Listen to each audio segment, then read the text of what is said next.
Une présentation anatomique brève de l'os coxal. Donc l'os coxal est un os plat, pair, contribue à former le squelette de la ceinture pelvienne. Il s'articule en avant avec son homologue, en arrière avec le sacrum pour former l'articulation sacro-iliaque et latéralement avec le fémur pour former l'articulation coxo-fémorale. Il est formé de 3 pièces osseuses qui fusionnent au niveau de l'acétabulum. Donc les 3 pièces osseuses fusionnent au niveau de l'acétabulum. Donc ces 3 pièces osseuses sont l'ilion en haut, le pubis en avant et médialement, l'ischion en arrière et latéralement.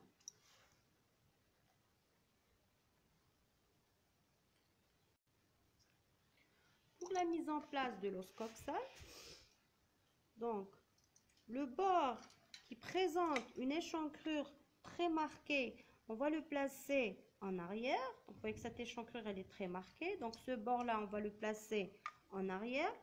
La face qui présente une cavité articulaire hémisphérique est placée latéralement et l'incisure de cette cavité articulaire est placée en bas.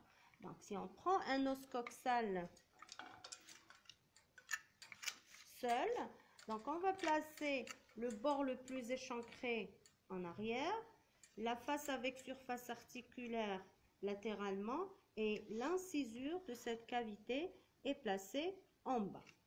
Donc ça nous fait un os coxal droit.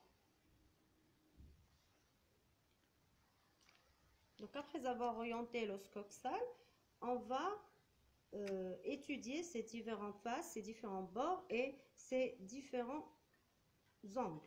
Donc l'os coxal présente à décrire 2 faces, une face médiale, une face latérale, donc celle qui présente une cavité articulaire hémisphérique, 2 bords, un bord ventral, un bord dorsal qui présente cette échancrure marquée, un bord crânial, un bord caudal. 4 angles qui sont l'angle antéro-supérieur, l'angle postéro-supérieur, l'angle antéro-supérieur, l'angle postéro-inférieur et l'angle antéro-inférieur.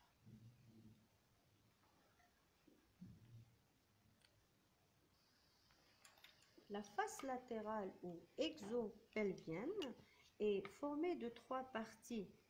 Une partie moyenne qui est cette cavité articulaire avec le fémur qu'on appelle l'acétabulum, une partie supra-acétabulaire qu'on appelle la surface glutéale et une partie infra-acétabulaire formée par le foramen obturé et son pourtour externe.